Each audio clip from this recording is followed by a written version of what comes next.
Buenas tardes, el tema a abordar en general es la oralidad y la escritura como construcción cultural.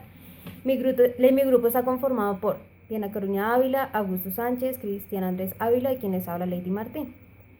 Para esta parte del tema hablaré sobre qué es una leyenda y un mito, también algunas leyendas que cada integrante del grupo investigamos y que comentaron las personas de distintas comunidades.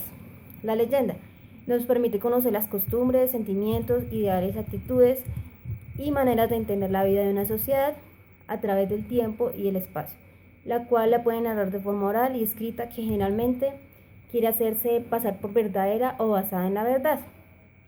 Dentro de sus características tenemos que se transmite habitualmente de generación en generación, experimenta supresiones, añadidos o modificaciones y contiene un núcleo básicamente histórico ampliado en mayor o menor grado con episodios imaginativos. El mito. El mito es una narración de acontecimientos sagrados y primordiales, ocurridos en los principios de los tiempos entre seres como dioses y seres arquetípicos, civilizadores, legendarios y simbólicos. Entre sus características se encuentran que es de origen un relato oral, sus detalles varían en el curso de su transmisión, dando lugar a diferentes versiones, se refieren al nacimiento de vida y acciones de los dioses que dieron origen al mundo y que fueron objeto de culto y tienen carácter religioso. Trata también referente a la creación de la tierra y la muerte. Entre algunas de las leyendas y los mitos tenemos, por ejemplo, en el Guave, el hombre que hizo un pacto con el diablo. Cuentan que en el municipio de Gachetá con el municipio de Junín tenían que realizar una división entre los dos municipios y para ello tenían que construir un puente que los dividiera entre ellos dos. El hombre tenía que entregarlo en una noche. Viéndose desesperado, el diablo se le apareció donde el hombre realizó el pacto que tenían que terminar el puente antes que el gallo hiciera su última cantada, es decir, antes de las 5 de la mañana. Y si lo lograba, le entregaría su alma. El diablo aceptó y el pacto y se puso a trabajar. A la medianoche, el diablo encontró una piedra en forma de tejo y se colocó a jugar con el hombre y sin darse cuenta, el gallo cantó sus 3 veces y no había terminado el puente. Así que el hombre ganó su pacto y su alma no fue entregada al diablo. Entre otras de las leyendas tenemos, en la ciudad de Bogotá tenemos, leyenda del santuario de Monserrate. Bueno, el santuario del Monserrate de la ciudad de Bogotá encierra grandes mitos y leyendas acerca de su construcción y su desarrollo. Además de ser un sitio turístico por excelencia, el santuario del Señor Caído de Monserrate se encuentra ubicado en la cima del Cerro de Monserrate al oriente de Bogotá. Este nombre se da en honor a Nuestra Señora de Monserrate, que se encuentra en un monte cerca de Barcelona, España, ya que su significado es monte en forma de dientes. Cuentan que por los cerros orientales de Bogotá moran espíritus en silencio junto al Señor caído, los dioses chipchas y muiscas. Algunos dicen que la escultura del Señor caído le crece el pelo, que cuando lo han bajado, la estatua pesa más que cuando la suben. Dicen además que las parejas de novios que visitan el santuario nunca se casan, que entre Bogotá y Monserrate existe un punto en el que sale el sol y marca el camino para llegar a El Dorado. Pero los mitos y leyendas sobre el Señor caído de Monserrate y el lugar donde está encierran más misterios y se encuentran en las creencias, ritos y milagros que muchas personas le atribuyen. Entre esas historias está el de la sanación de enfermos que lo visitan y a cambio de ello le hacen promesas de fe, como subir de rodillas al santuario, escalar el cerro con los ojos vendados, visitar los domingos a primera hora, en fin. Existen muchas promesas que le hacen para conseguir su sanación. Hay algunas personas que dicen que donde está el santuario en el sitio de un volcán que está dormido, que cuando se despierte podrá temblar a todo Bogotá, que el movimiento que haga será tan fuerte que se tragará las edificaciones y que la gente no tendrá donde refugiarse.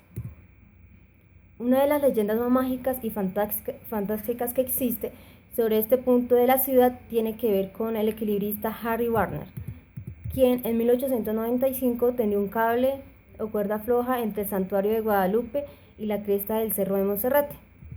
Cuentan que este hombre descalzo comenzó a caminar por la cuerda floja desde el santuario de Guadalupe hasta el Cerro de Monserrate. Dicen además que ese equilibrista tenía los ojos vendados, ejecutó varios saltos mortales en el que se apoyaba en una sola mano, además descansaba en un solo pie, jugaba con pelotas, además transitaba en una bicicleta, todo esto desde la cuerda floja. Narran con sus manos sostenía una varilla de 20 metros para guardar el equilibrio.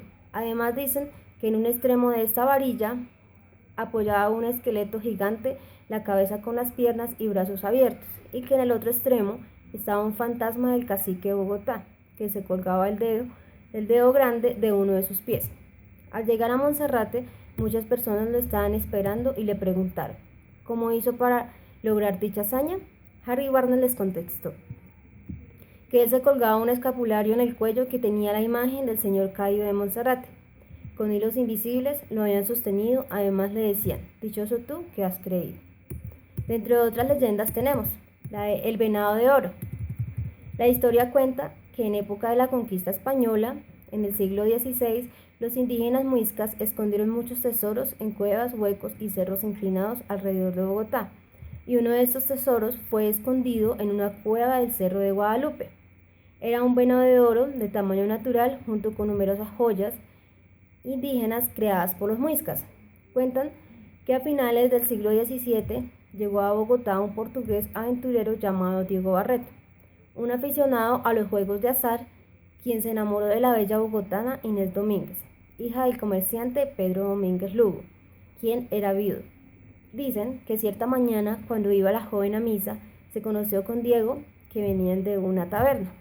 Esto fue amor a primera vista. Diego la visitaba cada tarde para conversar desde la ventana de la casa de Inés. Se escribían hermosas cartas de amor. Sin embargo, el papá de Inés se opuso a la relación de los dos jóvenes. Cuenta además que cuando Diego le llevaba una serenata a Inés, el padre de la joven lo atacó con su sable.